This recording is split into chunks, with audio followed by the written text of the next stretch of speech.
ಈಗ ಪವಿತ್ರ ಗೌಡ ತಮ್ಮ ವಾದವನ್ನು ಮಂಡಿಸ್ತಾರೆ ವಕೀಲರ ಮೂಲಕ. ಅದಕ್ಕೆ ಆಕ್ಷೇಪ ವ್ಯಕ್ತಪಡಿಸೋದು ಯಾರು ಹೇಳಿ? Special public prosecutor Prasanna Kumar. ಇವರು ಸರ್ಕಾರದಿಂದ ನೇಮಿಸಲ್ಪಟ್ಟವರು, ಭಾಳ ದೊಡ್ಡ ಹೆಸರು. ಅವರನ್ನು ಬದಲಾಯಿಸುವಂಥ ಪ್ರಯತ್ನಗಳಾಯಿತು 4 ಸಚಿವರಿಂದ. 4 ಸಚಿವರು ಯಾರ್ಯಾರು ಹೇಳಿದ್ದೀನಿ ನಾನು. ಬಟ್ ಯಾವಾಗ ಮಾಧ್ಯಮಗಳಿಂದ ಒತ್ತಡವಾಯಿತೋ ಸಿದ್ದರಾಮಯ್ಯ ಮಾತ್ರ ಖಡಕ್ಕಾಗಿ ನಿಂತ್ಕೊಂಡ್ಬಿಟ್ರಪ್ಪ. ಸಿದ್ದರಾಮಯ್ಯನವ್ರು ಇಲ್ಲದೇ ಇದ್ದರೆ ಈ ಸುದ್ದಿ ಇಲ್ಲಿ ತನಕ ಆಗ್ತಾನೇ ಇರಲಿಲ್ಲ. ಹಾಗಿದ್ರೆ ಪವಿತ್ರ ವಿಚಾರ ಹೇಳ್ತೀನಿ. ಯಾವ ರೀತಿ ಇವರು ತಮಗೆ ಬೇಲ್ ಬೇಕು ಅಂತ ಕೇಳಿದ್ರು, ಆಗ SPP ಪ್ರಸನ್ನ ಕುಮಾರ್ ಯಾವ ರೀತಿ ವಾದ ಮಂಡಿಸಿದ್ರು ಬನ್ನಿ ಹೇಳ್ತೀನಿ ಕೇಳಿ. ಪವಿತ್ರ ಗೌಡ ಜಾಮೀನು ಅರ್ಜಿ ವಿಚಾರಣೆ ಇವತ್ತಿತ್ತು. ಜಾಮೀನು ಕೊಡಬಾರ್ದು ಅಂತೇಳಿ SPP special public prosecutor Prasanna Kumar ಆಕ್ಷೇಪಣೆ ವ್ಯಕ್ತಪಡಿಸುತ್ತಾರೆ. ಹೇಳಬೇಕಾಗತ್ತೆ ಕೋರ್ಟ್ಗೆ, ನೋಡಿ ಕೊಡಬೇಡಿ. ಈ ಲಾಯರ್ ಹೇಳ್ತಾರೆ ಇಲ್ಲ ಪವಿತ್ರ ಗೌಡ ಕೊಡಿ, ಅಪ್ರಾಪ್ತ ಮಗಳಿದ್ದಾಳೆ, ಅವರೇನು ಮಾಡಿಲ್ಲ, ಅವರ ಹೊಡೆತದಿಂದ ಸತ್ತಿಲ್ಲ, ಇದೆಲ್ಲ ಹೇಳ್ತಾರೆ. ಆಗ ಇದಕ್ಕೆ ವಿರೋಧವಾಗಿ ಅವರು ಹೇಳ್ತಾರೆ. ಕೋರ್ಟ್ಗೆ ಒಂದು ಲಕೋಟೆ ಕೊಡ್ತಾರೆ SPP ಪ್ರಸನ್ನ ಕುಮಾರ್. ಪವಿತ್ರ ಕಳ್ಳಾಟವನ್ನು ಬಯಲಿಗೆಳೆಯುತ್ತಾರೆ ಪ್ರಸನ್ನ ಕುಮಾರ್. ನೋಡಿ, ರೇಣುಕಾಸ್ವಾಮಿ ಕೊಲೆ ಕೇಸ್ನ A1 ಆರೋಪಿ ಪವಿತ್ರ ಗೌಡ. ರೇಣುಕಾಸ್ವಾಮಿ ಕೇಳಿಸ್ಕೊಳ್ಳಿ, ರೇಣುಕಾಸ್ವಾಮಿ ಅಶ್ಲೀಲ ಫೋಟೋಗಳನ್ನು ಕಳಿಸಿದ್ದ, ಇದು ನಿಜ. ಅವನು ಕಳಿಸಿಲ್ವ ಅಂತೇಳಿ ಹೇಳ್ತಿರಲ್ಲ, ನಿಜ. ರೇಣುಕಾಸ್ವಾಮಿ ಮರ್ಮಾಂಗದ ಫೋಟೋ ಕಳಿಸಿದ್ದ, ನಿಜ. ಸಂಪೂರ್ಣ ನಗ್ನ ಫೋಟೋ ಕಳಿಸಿದ್ದ ರೇಣುಕಾಸ್ವಾಮಿ, ನಿಜ. ಯಾವಾಗ ಕಳಿಸಿದ್ದ? ಫೆಬ್ರವರಿಯಲ್ಲಿ ಫೋಟೋ ಕಳಿಸಿದ್ದ ರೇಣುಕಾಸ್ವಾಮಿ. ಯಾವಾಗ ಕಳಿಸಿದ್ದು? ಫೆಬ್ರವರಿಯಲ್ಲಿ. ಪವಿತ್ರ ಗೌಡಗೆ ಬೇಸರ ಆಗಿದ್ದು ಯಾವಾಗ? ಜೂನ್ನಲ್ಲಿ. ಅದೆಂಗೆ? February, March, April, May, June 4 ತಿಂಗಳ ಕಳೆದ ನಂತರ ಬೇಸರ ಆಯಿತು. ಅಂದರೆ ಈ ಘಟನಾವಳಿ ಗೊತ್ತಿತ್ತು ಪವಿತ್ರ ಗೌಡಗೆ. ಪವಿತ್ರ ಗೌಡ ನಂಬರ್ ಕೊಟ್ಟಿದ್ರು ಆತನಿಗೆ. ನಂಬರ್ ಕೊಟ್ಟ ನಂತರ ಅದನ್ನು ಪವನ್ ಕೊಟ್ಟಿದ್ರು. ಯಾವಾಗ ಈತ ಫೋಟೋ ಕಳಿಸಿರ್ತಾನೆ, ಯಾವಾಗ ದರ್ಶನ್ ಬೇರೆ ವಿಚಾರದಲ್ಲಿ ಬ್ಯುಸಿ ಆಗ್ತಾರೆ, ದರ್ಶನ್ ಅವರನ್ನು ವಾಪಸ್ ತನ್ನೆಡೆಗೆ ಸೆಳೀಬೇಕು ಅಂತೇಳಿ ಈ ವಿಷಯನ ಎತ್ತುತ್ತಾರೆ. ಕೆಲ ತಿಂಗಳ ಕಾಲ ಪವಿತ್ರ ಸುಮ್ಮನಿದ್ದದ್ದು ಯಾಕೆ?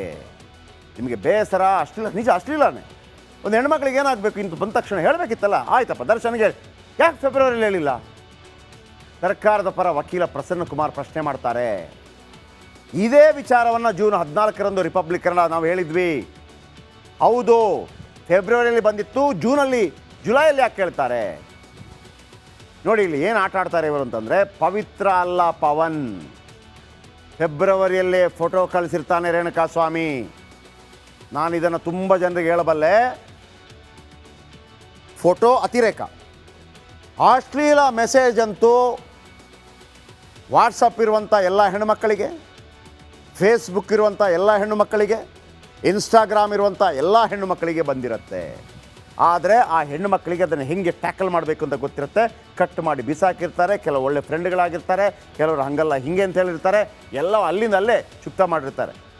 ಯಾವನ ಹತ್ರ ಕಂಪ್ಲೇಂಟ್ ಕೊಡು, ಯಾಕೆ ಹೆಣ್ಣು ಮಕ್ಕಳಿಗೆ ಅದನ್ನು ಫೇಸ್ ಮಾಡುವ ಶಕ್ತಿ ಇಲ್ವಾ? ಆದರೆ ಈಕೇನು ಮಾಡ್ತಾಳೆ, ಫೆಬ್ರವರಿಯಲ್ಲಿ ಬಂದಿರುತ್ತೆ, ಫೋನ್ ನಂಬರ್ ಕೊಟ್ಟಿರ್ತಾಳೆ, ಎಲ್ಲ ಸುದ್ದಿಯನ್ನು ಪವನ್ಗೆ ತಿಳಿಸಿರ್ತಾಳೆ ಪವಿತ್ರ ಗೌಡ. ಯಾರು ಪವನ್? ಮನೆಯ ಒಬ್ಬ ಕೆಲಸದವ.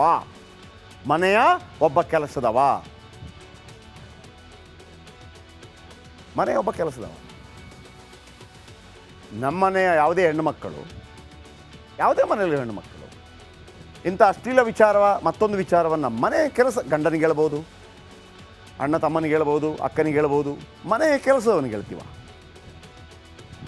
ಅದನ್ನು ಹೇಳ್ಬಿಟ್ಟು ಈ ವಿಚಾರ ದರ್ಶನ್ಗೆ ಗೊತ್ತಾಗಬಾರ್ದು ಅಂತ ಕೂಡ ಹೇಳಿದ್ರಂತೆ. ಅರೆ, ಅದನ್ನು ಪವನ್ಗೆ ಯಾಕೆ ಹೇಳ್ತೀರಿ?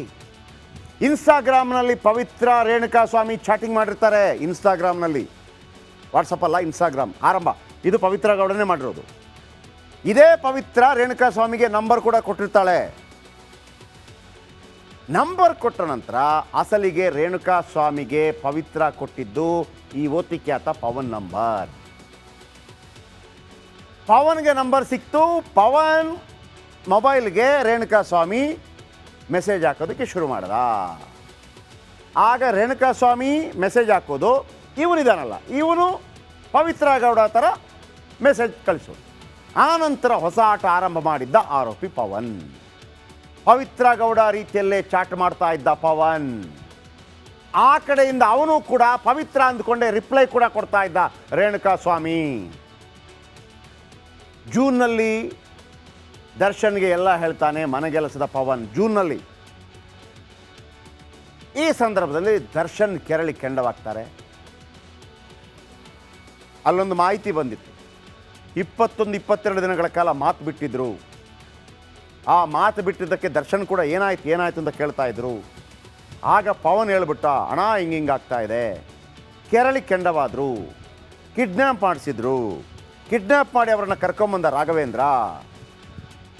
ದರ್ಶನ್ ಪವಿತ್ರ ಗೌಡಗೆ ಮೆಸೇಜ್ ಹಾಕ್ತಾರೆ, ಚಿನ್ನ ಗುಡ್ ನ್ಯೂಸ್, ಚಿನ್ನ ಬಂದರು, ಚಪ್ಪಲಿ ತಗೊಂಡು ಬಂದರು, ಹೊಡೆದ್ರು, ಅಣ್ಣನೂ ಹೊಡೆದ, ಸತ್ತೋಗ್ಬಿಟ್ಟ. ಈಗ ಇಷ್ಟ ಆಗಿದೆ. ನಾನು ಹೇಳಿದೆ, ಈ ಫೋಟೋ ಮತ್ತು ಈ ವಿಡಿಯೋ ಹೊರಗೆ ಬರದೇ ಇದ್ದಿದ್ರೆ ಇವತ್ತು ದರ್ಶನ್ಗೆ ಇಷ್ಟೊಂದು ಕಂಟಕ ಆಗ್ತಾ ಇರಲಿಲ್ಲ. ಅಂದರೆ ಬಳ್ಳಾರಿ ಜೈಲಿಗೆ ಹೋಗುವಂಥದ್ದು ಯಾರು ಮಾಡಿದ್ದು ಅನ್ನೋದನ್ನೇ ಹೇಳಿದೆ. ಇವರೆಲ್ಲ ಏನು ಅಂದ್ಕೊಂಡ್ಬಿಟ್ಟಿದ್ದಾರೆ ಅಂತಂದರೆ ಪ್ರತಿಯೊಬ್ಬರು ಕೂಡ ದರ್ಶನ್ ಅಭಿಮಾನಿಗಳ ಸೋಷಲ್ ಮೀಡಿಯಾದಲ್ಲಿ ಹಾಕಿದ ತಕ್ಷಣ ಕೋರ್ಟ್ ಮಾನ್ಯ ಮಾಡುತ್ತೆ, ಹಿಂಗಿಲ್ಲ. ಸೋಷಲ್ ಮೀಡಿಯಾದಲ್ಲಿ ಹಾವಳಿ ಹೆಚ್ಚಿರ್ಬೋದು. ಜೈಲಿನ ಫೋಟೋ ವೈರಲ್ ಆದಾಗಲೂ ಡಿ ಬಾಸ್ ಎಲ್ಲಿದ್ರು ರಾಜನೇ ಅಂತೆಲ್ಲ ಪೋಸ್ಟ್ ಹಾಕಲಾಗಿದೆ. ನೋಡ್ರಿ ಎಲ್ಲಿದ್ರು ರಾಜನೇ ಅಂತ. ಈಗ ಕೋರ್ಟಲ್ಲಿ ಅದೇ ಕಂಟಕ ಆಗತ್ತೆ, ಅದೇ ಕಂಟಕ ಆಗತ್ತೆ. ಕೆಲವು ಮಾಹಿತಿಗಳ ಪ್ರಕಾರ ಅತಿರೇಕ ಹೆಚ್ಚಾದಷ್ಟು ದರ್ಶನ್ಗೆ ಸಂಕಷ್ಟ ಜಾಸ್ತಿ ಆಗತ್ತೆ. ಕೋರ್ಟ್ ಅದನ್ನೆಲ್ಲ ಮಾನ್ಯ ಮಾಡಲ್ಲ. ಕೋರ್ಟ್ಗೆ ಅಲ್ಲಿ ತನಕ ಹೋಗುವಂಥದ್ದು ಮಾಡಬೇಕು. ಕೋರ್ಟ್ಗೆ ಪ್ರಧಾನಮಂತ್ರಿ ಆಗಲಿ, ಮುಖ್ಯಮಂತ್ರಿ ಆಗಲಿ, ಆ ರಾಜ ಆಗಲಿ, ಈ ರಾಜ ಆಗಲಿ, ಮತ್ತೊಬ್ಬ ಆಗಲಿ, ಎಲ್ಲರೂ ಸಮಾನರು. ಅದಕ್ಕೆ ನ್ಯಾಯದೇವತೆ ಕಣ್ಣಿಗೆ ಬಟ್ಟೆ ಕಟ್ಟಿಕೊಂಡಿರುವಂಥದ್ದು. ಖರೀದಿ ಮಾಡುವಂಥ ಪ್ರಯತ್ನಗಳಾಗ್ಬೋದು, ಆದರೆ ಈಗಲೂ ಕೂಡ ನಮ್ಮಲ್ಲಿ ನ್ಯಾಯಾಲಯದ ಬಗ್ಗೆ ಅಪಾರವಾದಂಥ ನಂಬಿಕೆ ಇದೆ. ಅನೇಕ ತಪ್ಪುಗಳಿಗೆ ಶಿಕ್ಷೆ ಆಗಿದೆ. ಫ್ಯಾನ್ಸ್ಗಳ ಕೆಲ ನಡವಳಿಕೆ ಕೆಲಸಗಳು ನಟನಿಗೆ ಕಂಟಕ ತಂದಿಡ್ತಾ ಇದೆ. ಮುಂದೆ ಜಾಮೀನು ಪಡೆಯಲು ಇದು ತೊಂದರೆ ಮಾಡುವ ಸಾಧ್ಯತೆ ಇದೆ ಅಂತ ಹೇಳಲಾಗ್ತಾ ಇದೆ. ಬನ್ನಿ, ದರ್ಶನ ಅಭಿಮಾನಿಗಳು ಏನು ಹೇಳ್ತಾ ಇದ್ರೆ ಕೇಳಿಸ್ಕೊಳ್ಳಿ. ಬಳ್ಳಾರಿ ಆಗಲಿ, ಬೀದರ್ ಆಗಲಿ, ಬೆಂಗಳೂರಾಗಲಿ, ನೀವು ಎಲ್ಲೇ ಆಗಲಿ ಇಡೀ ದೇಶಾದ್ಯಂತ ದರ್ಶನ್ ಅಭಿಮಾನಿಗಳು ನಾವೆಲ್ಲ ಇದೇ ರೀತಿಯಾಗಿದ್ದೀವಿ. ಅವ್ರ ಪ್ರೀತಿಯ ಆಗಮನಕ್ಕಾಗಿ ನಾವು ಕಾಯ್ತಾ ಇದ್ದೀವಿ. ಅವ್ರನ್ನ ನಾವು ಬೇರೆ ರೀತಿಯಾಗಿ ಆಗಮಿಸಬೇಕಾಗಿ ನಾವು ಕಾಯ್ತಾ ಇದ್ವಿ. ಬಟ್ ಈ ರೀತಿಯಾದ ಸಂದರ್ಭ ಬರುತ್ತೆ ಅಂತ ನಾವು ಊಹೆ ಮಾಡಿರಲಿಲ್ಲ. ಆದ್ರೂ ಬಳ್ಳಾರಿ ಬರ್ತಾ ಇದ್ದಾರೆ ಅಂತ ಒಂದು ಖುಷಿಯ ವಿಚಾರ. ಇನ್ನೊಂದು ಬೇಜಾರಾದ ವಿಚಾರ ಏನಪ್ಪ ಅಂತಂದ್ರೆ ಅವ್ರು ಇಲ್ಲಿಗೆ ಬರಬಾರ್ದಂತನೂ ಸಹ ಅನ್ಕೋತೀವಿ. ಯಾಕಂದರೆ ಅವ್ರು ಇಲ್ಲಿಗೆ ಬಂದರೆ ಅವ್ರ ಕುಟುಂಬ ಬಟ್ ಅವ್ರ ಜೊತೆ 17 ಜನ ಬಂದಿದ್ರಲ್ಲ, ಉಳಿದ 16 ಜನ ಅಥವಾ 15 ಜನ, ಅವರ ಮನೆಯಲ್ಲಿ ಪಾಪ ಊಟಕ್ಕೆ ಗತಿ ಇಲ್ಲಪ್ಪ. ಅವ್ರ ಬಗ್ಗೆ ಏನಾದರೂ ಮಾಡಿ. ಅವ್ರ ಪಾಪ ಮೊನ್ನೆ ನಂದೀಶ್ ತಾಯಿ ಹೇಳ್ತಾ ಇದ್ರು, ಅವ್ನು ಸಾಲ ಮಾಡಿ ಹೋಗಿದ್ದಾನೆ, ನಾನು ಪ್ರತಿ ತಿಂಗಳು 20,000 ಹೆಂಗಪ್ಪ ಕೊಡಲಿ ಅಂತ ಕೇಳ್ತಾ ಇದ್ದಾರೆ. ಅದಕ್ಕೆ ನಿಮ್ಮ ಬಳಿ ಉತ್ತರ ಇಲ್ಲ. ಓಕೆ, ಇನ್ನು ಬಾಸ್ ವರ್ಸಸ್ ಫ್ಯಾನ್ಸ್. ದರ್ಶನ್ ಜೈಲಿನಲ್ಲಿ ಸಿಗರೆಟ್ ಸೇರ್ತಾ ಕುಳಿತಿದ್ರು, ವಿಡಿಯೋ ಕಾಲ್ ಮಾಡಿದ್ರು. ವಿಡಿಯೋ ಕಾಲ್ ಕೂಡ ವೈರಲ್ ಆಯಿತು. ದರ್ಶನ್ ಫೋಟೋ ವಿಡಿಯೋ ನೋಡಿ ಫ್ಯಾನ್ಸ್ ಏನೋ ಖುಷಿಯಾದರು. ನಮ್ಮ ಬಾಸ್ ಎಲ್ಲಿದ್ದರು ರಾಜಾನೆ ಅಂತ ವೈರಲ್ ಮಾಡಿದರು. ದರ್ಶನ್ ಜೈಲು ಸೇರಿರೋದು ಕೊಲೆ ಮಾಡಿರೋ ಕೇಸ್. ಅಪರಾಧ ಕೃತ್ಯದಲ್ಲಿ ಭಾಗಿಯಾದರೂ ಸಪೋರ್ಟ್ ಮಾಡ್ತವ್ರೆ. ದರ್ಶನ್ ಬೆಂಬಲಿಸಿ ಪೋಸ್ಟ್ಗಳನ್ನು ಮಾಡಲಾಗತ್ತೆ. ದರ್ಶನ್ ವಿರುದ್ಧ ಮಾತನಾಡಿದರೆ ತೇಜೋವಧೆ ಮಾಡ್ತಾರೆ. ಅವ್ಯಾಚ್ಯ ಶಬ್ದಗಳಿಂದ ನಿಂದನೆ ಮಾಡುವ ಕೆಲಸ ನಡೀತಿದೆ. ಈ ಎಲ್ಲ ವಿಚಾರ ಯಾರಾದರೂ ಕೋರ್ಟ್ ಗಮನಕ್ಕೆ ತಂದೇ ತರ್ತಾರೆ. ಮತ್ತೊಮ್ಮೆ ದರ್ಶನ್ಗೆ ಕಂಟಕವಾಗುವ ಸಾಧ್ಯತೆ ಇದೆ. ರಿಮ್ಯಾಂಡ್ ಅಪ್ಲಿಕೇಶನಲ್ಲಿ ಫ್ಯಾನ್ಸ್ ಬಗ್ಗೆ ಉಲ್ಲೇಖ ಮಾಡಿದೆ ಕಾಕಿ, ನೆನಪಿಟ್ಕೊಳ್ಳಿ. ರಿಮ್ಯಾಂಡ್ ಅಪ್ಲಿಕೇಶನಲ್ಲಿ ಕೊಡಬೇಡಿ, ಹೊರಗಡೆ ಬೇರೆ ಏನೋ ಮಾಡ್ತಾರೆ, ಕೊಡಬೇಡಿ. ಕೋರ್ಟ್ ಅದನ್ನು ಮಾನ್ಯ ಮಾಡುತ್ತೆ. ಖ್ಯಾತ ನಟ ದರ್ಶನ್ಗೆ ದೊಡ್ಡ ಅಭಿಮಾನಿ ಬಳಗ ಇದೆ. ಅಭಿಮಾನಿಗಳಿಂದ ಸಾಕ್ಷ್ಯ ನಾಶ ಮಾಡಿಸೋ ಸಾಧ್ಯತೆ ಇದೆ. ರಿಮ್ಯಾಂಡ್ ಅಪ್ಲಿಕೇಶನಲ್ಲಿ ಉಲ್ಲೇಖಿಸಿರೋ ಪೊಲೀಸರು ಉಲ್ಲೇಖ ಮಾಡಿದ್ದಾರೆ.